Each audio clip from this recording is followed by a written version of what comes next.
Hey there everybody, it's Lynnea, and I'm excited to be participating in a blog hop for InkOn3 and Kat Scrappiness. So I will be using some stamps and inks from InkOn3 and a dye and some sequins from Kat Scrappiness. Kat Scrappiness is a company that's been around for a little while, but I've never had the pleasure of working with their products, so I was excited to do this hop. I'm going to start by blending some Atelier inks from InkOn3 onto a piece of white cardstock to create a portion of my background. I'm going to be covering the majority of this with a die cut, so the inks don't need to go all the way to the edge, and they don't need to be super perfect either. But I'm going to do some autumn colors. So I'm starting here with the Maryland Red, and then I will blend that out a little bit with the Marigold Orange. And you can see here that the tops of my ink pads look a little weird.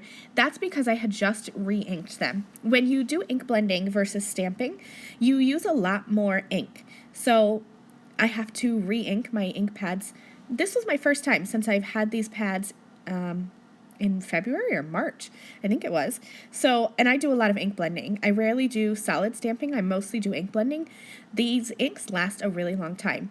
But that's why I had just put the re-inkers on, so actually blending the ink over them kind of helps to rub that into the pad. So that's why they looked a little wonky, and then once I ran my brush over them, they looked better. So this is the Kat Scrappiness Slimline Foliage Frame Die. I have a piece of gold foil cardstock. I'm going to use some purple tape just to hold that in place, and then die cut that from that foil cardstock. And then use some foam at the back here. I'm even going to go so far as to cut tiny little pieces to put behind those leaves. And then I will layer this on top of my Atelier ink blended background piece. So it's going to be like a peek through background. I should mention that I did also add some gold ink spatters to my background. I really like the look of ink spatters. I know it's not for everybody, but I like it. And it helps draw your eye away from any blending imperfections that you may have. So once I have all those little pieces of foam tape cut, I'm going to position this slimline foliage frame onto my Atelier ink blended piece where I'm going to get a good gradient of color. I wanted there to be red, orange, and yellow in my background. I'm going to just adhere that in place and then trim off the excess of my background with some scissors. Doesn't matter how ugly it looks because it's going to be hidden with that slimline frame anyway. And then that's going to go onto my card and just be kind of like a hang down background. I'm actually creating an A2 sized card today instead of using the full slimline frame for my card. So for my images, I will be using the Raccoon Hugs stamp set. This is from InkOn3. Going to ink this up with Blackout Hybrid Detail ink. This is my favorite ink for using markers to color my images because this ink doesn't smudge, which is awesome, and it dries super quickly. My Copic coloring is very, very simple.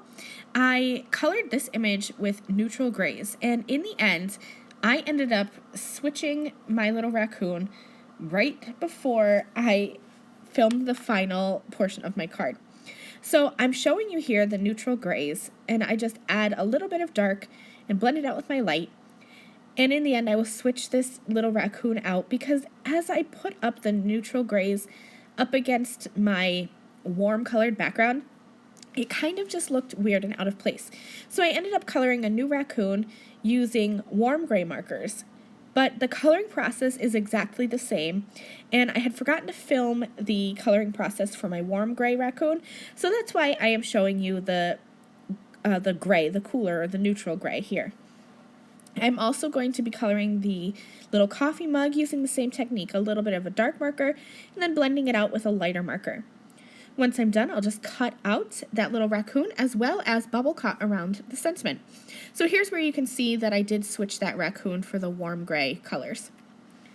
Once I'm done, I'm going to add a little strip of foam adhesive as well as some liquid glue on the sides of my frame so that I can put that skinny frame right across, or skinny sentiment rather, right across my frame. And that sentiment is also from the Raccoon Hug stamp set. I just use my scissors, and I call it bubble cutting. I bubble cut around the sentiment. It's the same thing as fussy cutting, like you would fussy cut out an image. Just cut around the black line, leaving a small white border. I have a dark brown piece of cardstock that I added some gold watercolor spatters to, just like I did on my Atelier ink blended piece. And I'm going to add that slimline foliage frame hanging from the top of my A2 card. So it creates like a little drop down panel effect. I popped that up with just a little bit of foam, and then I also used liquid adhesive at the back, so there's lots of dimension, but I know it's going to hold on tight. Then I used the Kat Scrappiness Fall Blessings shaker pack and added some sequins and made sure that they were peeking out from under and kind of around that slimline foliage frame die. So remember to head over to my blog for the official blog hop and for your chance to win prizes. And thank you to InkOn3 and Kat Scrappiness for having me be a part of this hop. Thanks for watching. Bye. Thank you again very much for watching this video. If you liked this video and you'd like to see more from me, please hit that subscribe button that is on the screen now. And here are a few other videos that I thought you might enjoy.